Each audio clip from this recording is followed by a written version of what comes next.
Mike. And this is Nita. And we are back for another update. Yes. We had a pretty busy, I guess. What was all that? What was all what? Nothing. What? You told me so. What was that? I was exhaling because there's so much information we need to give you guys. I'm trying to keep this video under 15 minutes. Okay. So I am now 12 weeks, just a couple of days past 12 weeks. So we went to our sonogram yesterday. So exciting. I got to see him move. He will not be still. And I've been saying he because I'm believing God is a he. Everybody keeps saying, oh, you know what it is? I'm believing God for he because that's what I asked for. That's right. So he just will not be still. And I remember thinking to myself, oh my gosh, this is Michael's child. I know I'm going to have to be running behind this child. But really exciting. Was giving the person that was doing the sonogram a hard time because it was where they do the measures to see how it's growing, to make sure, to see the fluid in the back of the neck, to see if there's any warning sign of a chromosome defect or anything like that. Yes, because you guys all know we got pregnant via IVF, but we did not do the genetic testing. Right. It was a lot of money to do it, and everything that we paid for, it was cash. So we honestly did not have the money to do it, so we just went by the embryologist recommendation of the grade of the egg and the way that it actually physically looked. And our fertility doctor did inform us that the uterus is a good judge of character of an embryo, and that, you know, a bad embryo could result in an early miscarriage. Right. So she was confident that if it stuck, it's a pretty good baby. So we're really going with that, and also believing in God as well. Right. But that's the appointment that we went to. We went to the high risk doctor, which we like a whole lot. Yes, we really do like her. So she's very straightforward and informative, and really do like her a lot. So far, she's my favorite doctor besides my fertility doctor. But, you know, we upgraded, so, you know, I can't see her anymore. I wish I could keep her. I would. But I'm not able to do that. But go over some symptoms. So I'm not nauseated as much, and it's funny because every time I say, oh, my nausea, you know, my me being nauseated is getting better, I'll get nauseated a little later. So I'm trying not to jinx myself, but I used to be every day on an everyday basis, and now it's like every, you know, now and then, or every other day or something like that. So that is definitely subsiding as I'm heading into my second trimester. And fatigue, I'm still tired. I get tired earlier in the day, and sometimes I still feel like I need to take a nap. However, I'm not like I was, where I was just like, I wake up and I just want to roll back over and get in the bed. Like, I don't even want to get up and go about the day. At least now when I wake up, I actually felt like I got some sleep. I just, you know, get a little tired a little later. I feel like I might need to take a nap. So that is also improving. Because you got a new mask, you guys. You did get a new mask. And I did get a new mask. So because I'm having a lot of congestion, like I told you guys, so they gave me a full face mask where it covers my nose and my mouth. So that way when I'm congested, I can, you know, your body normally wants to breathe out your mouth, so I can breathe out my mouth and still get the effect of the machine. So I also think that that's helping a lot. And I did feel like once I started the mask, I did feel like that symptom would kind of calm down. So, in which my hypothesis was right. So that's good.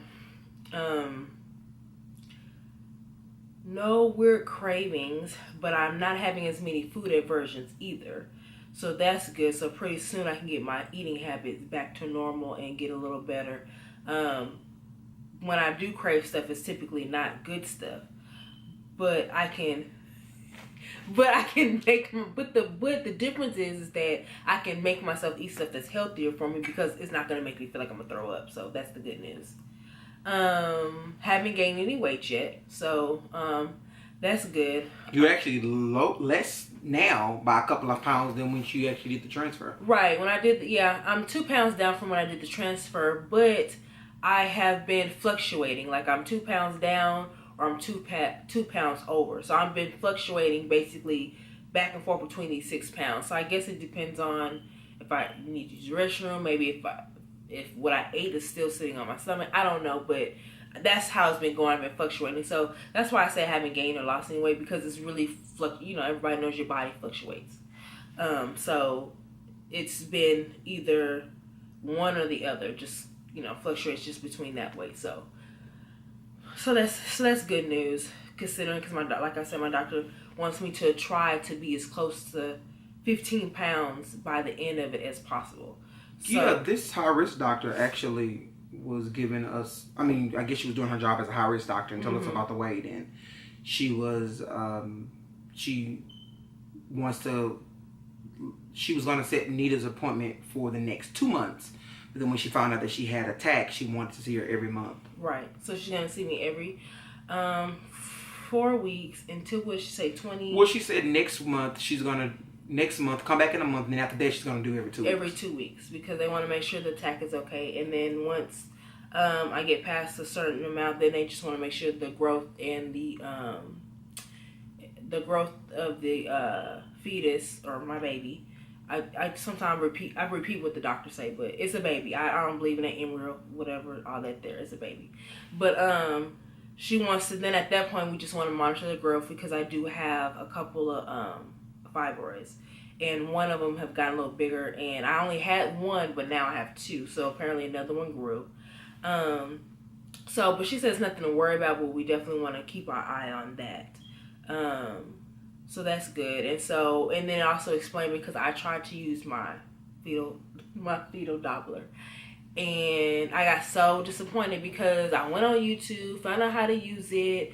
I even looked at women that's about my size or bigger who was able to find the heartbeat, where to look, what signs to look for, and I could not find anything. Only thing I was able to find is I found like some like whooshing noise, and then I found my heartbeat, of course. And so my husband brought it up to our doctor, and she was like, I'm probably not going to hear it for a while. She said, and then even if I did hear it one day, don't be surprised if I don't hear it the next day. She said, because not only is the baby small and still down, under the pelvis, but I also have a fibroid that's right there in the way. So I have to listen through that fibroid. So she said, because of that, in my case, I probably will have to wait until the baby's much bigger, like 16 weeks or something like that. So 20 weeks or something like that. Oh, she said 20. I think she said 20 weeks. So 20 weeks, something like that. So, and I'm glad she said that, because Nita was not. She's downplaying how upset she was. I literally text her. She texted me and told me she didn't hear the heartbeat. I called her. She didn't answer the phone, so I already knew. She was upset because when Nita's emotional, she don't like to talk on the phone. She don't like to answer the phone, because it's like her crying is like a secret. Like nobody needs to know, and that's how she don't want nobody to know she's crying. It's not so much I don't want nobody to know I'm crying, but I'm trying to get ready for work, and I don't want to be all emotional and crying and stuff, and I got to go to work. So I just want to deal with it and deal with my emotions and pray about it, and then just have faith about it and just go about it. And Michael has a habit of not listening to my concern, and he has a habit of trying to tell me, well, maybe it's this, and maybe it's that. I try to fix it. And I don't want to hear that. Like, I know what it could be. It does not stop how I feel. Like, I understand that. I already I am a analytical person. Like, I already reason with myself. I've already told myself all these scenarios that you've already told me. It does not stop how I feel. And sometimes I just want to be allowed to feel the way that I feel, so that way I can go to the next step, which is to move on. And I guess I just don't want to feel bad at all. And he don't want me to, he don't want me to feel it at all. And it's like, it just frustrates me, is because, I get that. I understand it doesn't mean, I understand it could possibly mean nothing. And I understand that the chances are it doesn't mean anything, but it still doesn't stop the fact that I was disappointed and I was hurt, because I expected to hear something and I didn't hear it.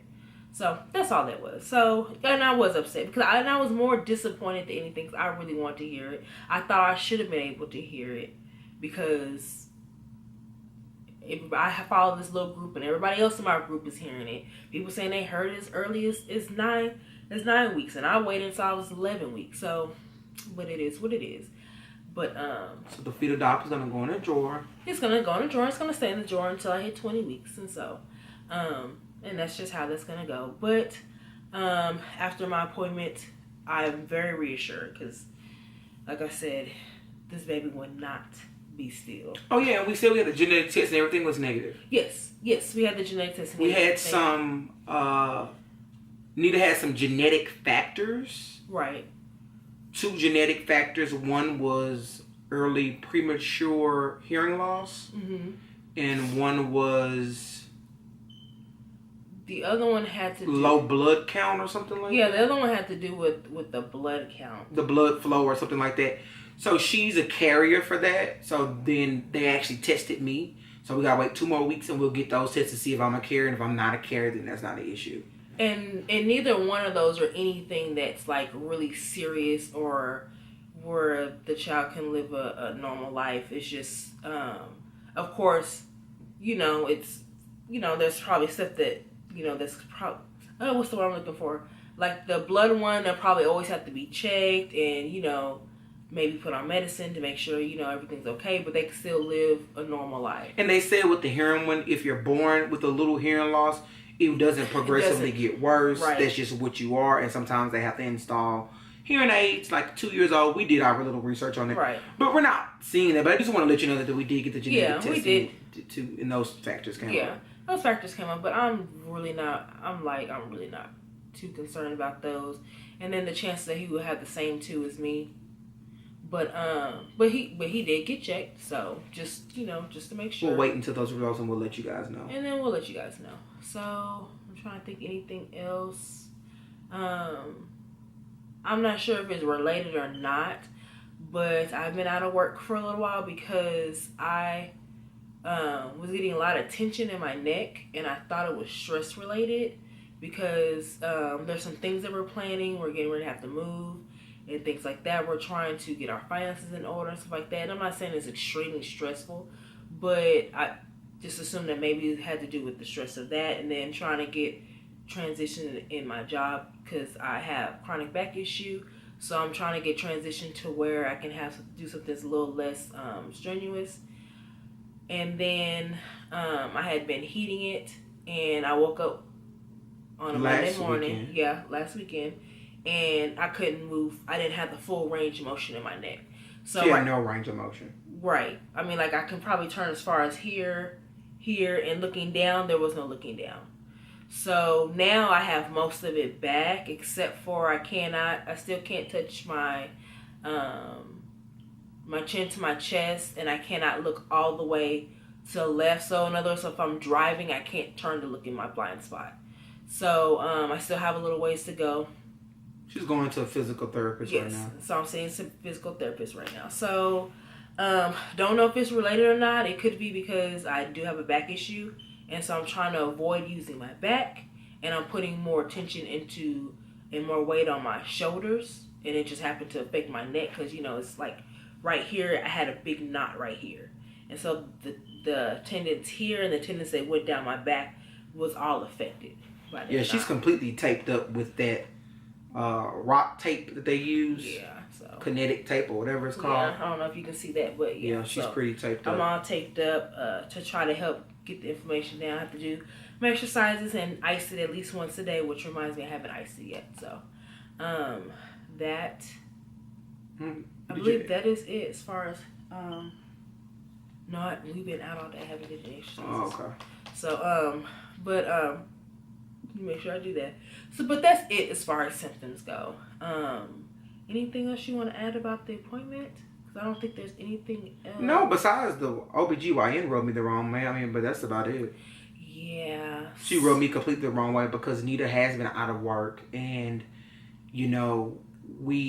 she needed to take some days off to be 100%. Her physical therapist basically told her, I need you to not re-injure yourself. I'm a physical therapist. I can't write you a note. I can't do any kind of medical recommendations. Right. So I need you to go see your doctor, who your primary care doctor is supposed to be your OBGYN. And our OBGYN, which may not be our OBGYN for long, y'all, we just be switching doctors. We don't put up with foolery. We don't put up with foolery. If you rub us the wrong way, we out of there. Well, because you gotta trust your doctor. You gotta trust that you can talk. And then it's early in the pregnancy, so it's not like we're waiting until we at 9 months and then we want to switch doctors. So, right. But then the thing, but I do want to make this disclaimer. We were already thinking about switching doctors because we are moving, and it would be an inconvenience to have our baby at that hospital anyway. So we were already told her even prior to this. Yeah. But she was real snotty about it. Well, you need to go see an orthopedic surgeon because there's nothing that I can do about it. And it's like, I don't need surgery. What I'm doing is working. I just need you to say that, yes, I am working with this physical therapist, and she is not 100%, and this is when she can return to work. No one was asking her to diagnose me. Nobody was asking her to say that I'm disabled. There's no surgery that's needed for me to go see a orthopedic surgeon. Right, to go see an orthopedic surgeon. So it's like she wasn't, I don't know, like maybe she wasn't listening. She was thinking that I was trying to say it's bigger than what it was. We already had made an appointment with our primary care doctor, who gave us no problem at all. Right. Who literally examined Nita, understood her range of motion wasn't good, and basically said, what is his recommendation for you? And I can go ahead and fill out these forms for you. She's been our doctor from the very beginning. Yeah. Obviously, she never did anything with all the fertility issues that we have, but she was well aware of them. Right. So she's like, I totally understand that you want to protect your job and you're pregnant and all that. So she was really understanding. Right. So I really did appreciate that. I just want to protect my job and give myself time to heal. Exactly. Completely. Exactly. So. But Nita did think she had meningitis, y'all. Oh my gosh, you were just throwing me under the bus today. So I did, because you guys, I work at a hospital, and I go into precaution rooms. That is part of my job. I do the best I can to make sure I suit up properly, keep good hand washing, all the 9 yards. There are certain rooms that I won't, like droplet rooms or airborne rooms. A lot of times the nurses will take a really good about doing those rooms for me, but I will go into all the rooms, and let's just face it, nobody's perfect. I have went into a room and there was no precaution sign, and then came back in for breakfast and then came back for lunch and there's a precaution sign, and I'm like, oh my gosh. So, I mean, that's just what it is. And so, to me, it didn't seem that far-fetched. And what it was is that at first it was just tension. Like I said, it was just tension. And all of a sudden I wake up and I go from... significantly worse. Yeah, I go from, oh my gosh, it's tension, it hurts, babe. Well, can you rub my shoulder a little bit, to I wake up and, oh my gosh, like I can't... Why I can't move? And one of the symptoms, which I did skip all the other symptoms, but one of the symptoms is you typically cannot touch your chin to your chest. And to me, that just weirded me out, because typically when you have a crick in your neck, you just can't look one way or another. But like when I said, you guys, I had no good range of motion. And so, yeah, it did kind of worry me a bit. So, but our doctor was ensuring her that she does not have meningitis. After her and my husband laughed at me. No, but the doctor did. She laughed, up for her, but she took up for you still. When she said, well, she's just trying to think of everything. She's just trying to make sure that she keeps her baby safe.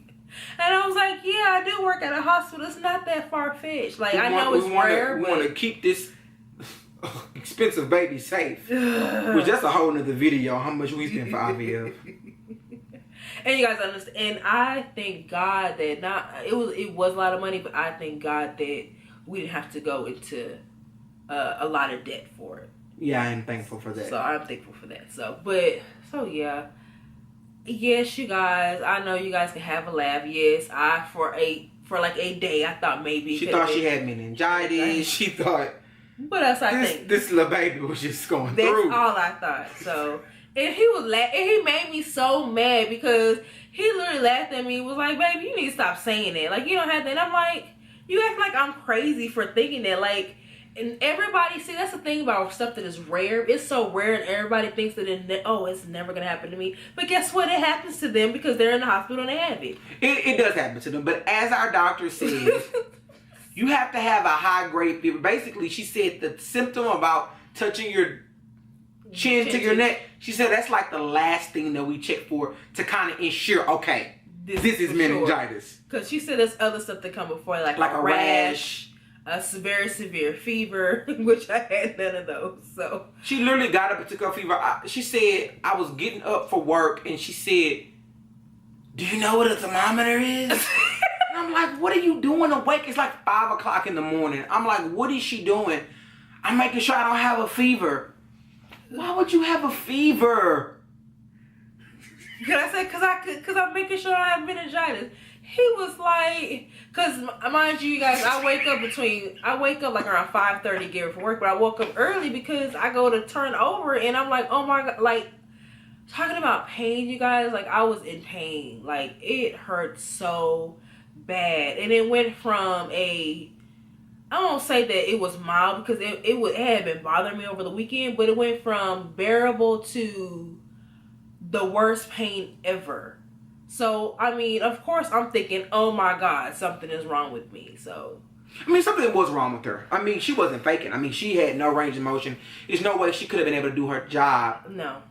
OBGYN. No, there was no way. There was no way I was going to be able to do my job and do it effectively and not worry about being worse by the time I got home and everything stiffened up. But yeah, you guys, everything is going good with baby Crittendon, and we are really excited. Nobody wants you. Ain't nobody finna look you up. You can follow me on Facebook. You're so retarded. Anyways, but I did want to close out the video. I do want to show you guys some pictures of my little plum. Is it a plum now? Yes, I thought you said it was something else. Size of a plum. Okay. I thought you told me it was another song. Okay. So this is our little one. Hopefully you can see that. There we go.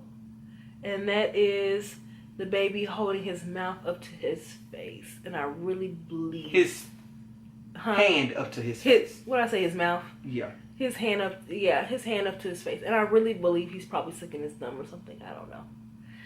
And then this is the side profile, you guys. Already cute as a button. So, yeah. I love my little pictures. And we're supposed to have a DVD of the actual movie. Yeah, but we put it in and it's absolutely blank. Like they forgot to hit record. Because you can't record in the high-risk doctor. They say it takes away from the moment. You need to be paying attention to what we're doing here. And they basically said we give free DVDs for that. Right. But now I wish I would have snuck and record. Right. So, I don't know. So, I'm going to call on Monday. I mean, I doubt they would have me come in just to do an appointment, just to get a recording. But it's very disappointing. So, I'll call on Monday and just see. Maybe they'll just record it the next time we come in. I don't know. Maybe so.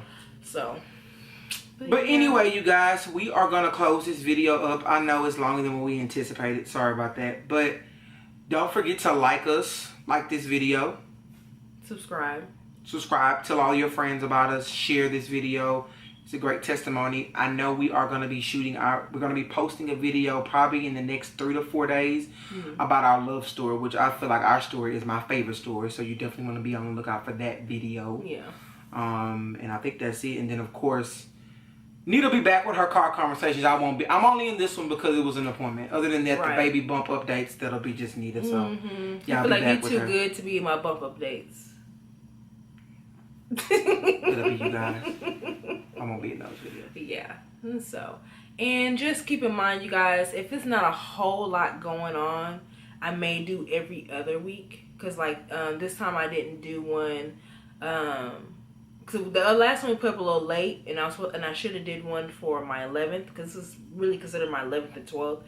But I didn't really do one because there was really nothing to report. Like the nausea and me being fatigued really didn't start subsiding to this week.